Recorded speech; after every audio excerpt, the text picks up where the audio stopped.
Lock down کی وجہ سے محصور اور عمر رسیدہ افراد کے لیے کال سینٹر قائم کر دیا گیا ہے۔ آکسفورڈ سٹی کونسل نے رضاکاروں کی مدد سے کھانے پینے کی اشیاء، ادویات اور دیگر استعمال کی اشیاء کو ایک کال کی دوری پر ممکن بنا دیا ہے۔ تفصیلات وسیم کاظمی کی رپورٹ میں جانیے۔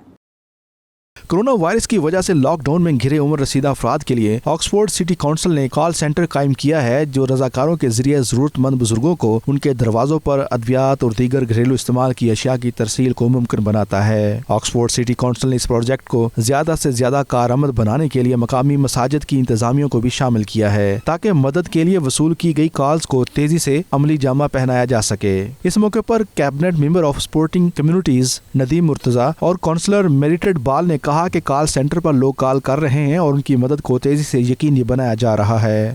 We have created small teams of officers from our community and other services in the form of 5 locality response hubs across the city. This is also supported through our contact centre, which can take calls that members of the public can make if they want to refer themselves or someone they know to get help. میری ذمہ داری council میریٹڈ بال کی ذمہ داری کہ ہم ایسا operation مقرر کریں جو آکسفورڈ کی جو عوام ہے اس کو ایک رخ سے دوسری رخ تک لے کر جائیں صحت اور سلامت۔ آکسفورڈ سٹی کونسل انتظامیہ کا کہنا ہے کہ ہماری کوشش ہے کہ مقامی کمیونٹی تنظیموں اور مساجد کی انتظامیہ کی مدد سے اس کار خیر کا دائرہ کار بڑھا کر لوگوں کی اس مشکل گھڑی میں ہر ممکن مدد کی جا سکے۔ Waseem Kazmi, 92 news, London.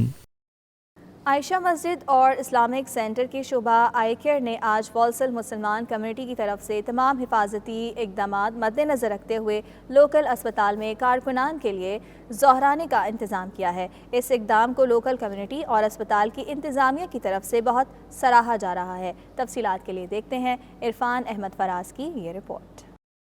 عائشہ مسجد اور اسلامک سینٹر کے شعبہ آئی کیئر نے والسل کی مسلم کمیونٹی کی طرف سے تمام حفاظتی اقدامات مد نظر رکھتے ہوئے مقامی ہسپتال میں کارکنوں کے لیے ظہرانے کا اہتمام کیا۔ عائشہ مسجد اینڈ اسلامک شعبہ آئی کیئر اور دیگر کمیونٹی کے افراد نے کورونا شروع ہوتے ہی رضاکاروں کی ایک ٹیم منظم کر کے ان کو حفاظتی تدابیر کی تربیت دی تھی۔ اس ٹیم نے گھروں میں محصور ہو جانے والوں کو ادویات اور اشیاء خورونوش پہنچانے کا بندوبست شروع کر دیا تھا، اور یہ کام بغیر کسی نسل، مذہب اور رنگ کی تقسیم کے کیا گیا۔ عائشہ مسجد کی اس اقدام کو دیکھتے ہوئے local council, local churches, local police, شعبہ سوشل کیئر اور لوکل ہاؤسنگ ایسوسی ایشن نے بھی ساتھ کام کرنے کی خواہش کا اظہار کیا۔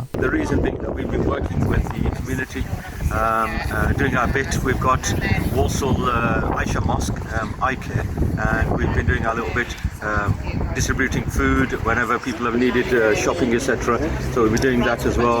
We've got a phone service that's coming into play as well. We're distributing these to some of our back office staff, so they will be getting the Indian food platters, which is like your distribution staff who distribute all the medical equipment, all the PP equipment around the wards, keeping the wards going. Also switchboard, who work very hard to answer calls throughout the day at an extremely busy time. So that's the sort of people who will benefit today from this donation. So again, from the hospital and community, we really thank you for this donation. UK Islamic Mission نے I care کے project کے تحت پورے برطانیہ میں لوگوں میں امداد تقسیم کرنے کا ایک منصوبہ بنایا ہے، جس میں NHS نیشنل ہیلتھ اسٹاف جو ہے ان کے لیے بھی ہم کھانے کا بندوبست کر رہے ہیں۔ اس وقت عائشہ مسجد کے رضاکار ان تمام اداروں کی طرف سے مستحق افراد کی مہیا کردہ لسٹ کے مطابق ان تمام افراد تک ادویات، کھانے پینے کی چیزیں اور دیگر اشیاء ضروریہ لے کر پہنچ رہے ہیں اور بغیر کسی تقسیم کے لوگوں کی خدمت سر انجام دے رہے ہیں۔ عرفان احمد فراز، 92 نیوز، والسل۔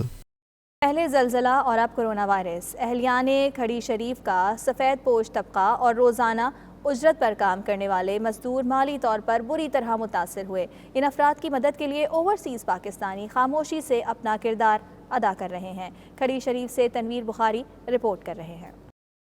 اوورسیز پاکستانی دیار غیر میں ہوں یا وطن عزیز میں اپنے مفلس اور ضرورت مند بہن بھائیوں کی مدد کرنا کبھی نہیں بھولتے۔ کھڑی شریف میں بھی زلزلے اور کورونا کی وجہ سے سفید پوش طبقہ خصوصاً روزانہ اجرت پر کام کرنے والے افراد بری طرح متاثر ہوئے ہیں، جن کی مدد کے لیے اوورسیز پاکستانی پیش ہیں۔ اپنے ہم وطنوں کی مدد کرنے والوں میں نہ صرف عوام بلکہ اراکین اسمبلی بھی شامل ہیں، جو بنا کسی سیلفی یا تشہیر کے مدد کر رہے ہیں۔ جو دے رہا ہوں آج پیکج ماہ رمضان کا اور غریب عوام کو، یہ اس لیے ایک تو یہ وائرس جو شروع ہے بہت بری ہے، دوسرا ہماری غریب عوام ہے، ہمارے بہن بھائیوں کی ہم چاہیے کہ ان کی مدد کی جائے، اور میں انشاءاللہ جہاں بھی آتا ہوں یہ نہیں کہ آج ہی کر رہا ہوں، میں ہمیشہ پورا سال چلتا رہتا ہوں ان لوگوں کے ساتھ۔ اس بات کی انتہائی خوشی ہے، مسرت ہے کہ لاک ڈاؤن کے موقع پر جو لوگ گھروں میں بیٹھے ہوئے ہیں، دیہڑی دار ہیں، غریب طبقہ ہے، ان کی پریشانی کو دور کرنے کے لیے انہوں نے یہ راشن کا اہتمام کیا ہے، تو انتہائی اچھی یہ کاوش ہے۔ اللہ پاک ان کی کاوش کو قبول کرے۔ خدمت خلق کے جذبہ سے سرشار افراد اسی لگن اور بے لوث طریقے سے اپنے بہن بھائیوں کی مدد کرتے رہے تو وہ وقت دور نہیں جب یہ مسائل بالکل ختم ہو جائیں گے۔ کرونا وائرس کی تباہ کاریوں کی وجہ سے جہاں سفید پوش طبقہ مالی پریشانی کا شکار ہے، وہاں پہ ہی رمضان المبارک کی آمد ہے۔ اس صورتحال میں تارکین وطن اپنے چیریٹی اور دریا دلی کی وجہ سے مشہور ہیں، اور یہاں پہ اس سلسلے میں پاکستان کے ان نادار اور مفلس بہن بھائیوں کو کبھی نہیں بھولتے۔ تنویر بخاری، 92 نیوز، کھڑی شریف۔ سابق اولمپئن افضل بٹ پہلوان امریکہ میں کرونا وائرس کے باعث انتقال کر گئے۔ ان کی عمر 83 سال تھی اور وہ کچھ دنوں سے کرونا وائرس کے باعث لانگ آئیلینڈ کے ایک اسپتال میں زیر علاج تھے۔ تفصیلات بتا رہے ہیں واشنگٹن سے خرم شہزاد۔ حاجی افضل بٹ پہلوان کا تعلق پاکستان کے شہر لاہور سے تھا، جہاں وہ گولڈ جم چلاتے رہے۔ انہوں نے پاکستان کے لیے دیسی کشتی کے کئی بین الاقوامی مقابلے جیتے۔ انہوں نے اولمپکس کے مقابلوں میں پاکستان کی نمائندگی کی اور میڈل بھی حاصل کیا۔ حاجی افضل بٹ پہلوان کا سب سے یادگار مقابلہ 1960 میں رستم پاکستان کا ٹائٹل دنگل تھا، جو کہ افضل بٹ پہلوان اور گجرانوالہ کے اچھا پہلوان شیر پاکستان کے درمیان ہوا۔ اس مقابلے کو دیکھنے کے لیے اس وقت کے صدر پاکستان ایوب خان، مغربی پاکستان کے گورنر نواب آف کالاباغ سمیت ہزاروں لوگ اسٹیڈیم میں موجود تھے۔ یہ سخت اور کانٹے دار مقابلہ دونوں پہلوانوں کے درمیان برابر رہا۔ افضل بٹ پہلوان کئی اشروں سے اپنے 3 صاحبزادوں مدثر بٹ، مزمل بٹ اور مون بٹ کے ہمراہ امریکہ کے علاقے لانگ آئیلینڈ میں مقیم تھے۔ ان کے شاگردوں کی تعداد ہزاروں میں ہے، جن میں بشیر بھولا بھالا، طیب رضا اوان، ٹائیگر پہلوان، عثمان مجید، بلو پہلوان نمایاں ہیں۔ برطانوی شہزادہ ولیم کے صاحبزادے پرنس لوئس آج 2 برس کے ہو گئے ہیں۔ ننھے شہزادے کی سالگرہ کے موقع پر نئی تصاویر سوشل میڈیا پر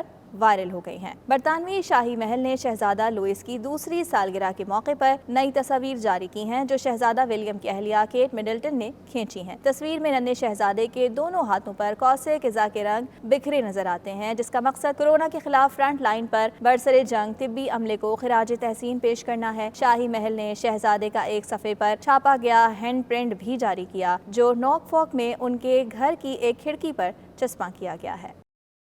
نیوز اسٹوڈیو سے اب تک کے لیے اتنا ہی۔ آپ دیکھتے رہیے 92 نیوز UK۔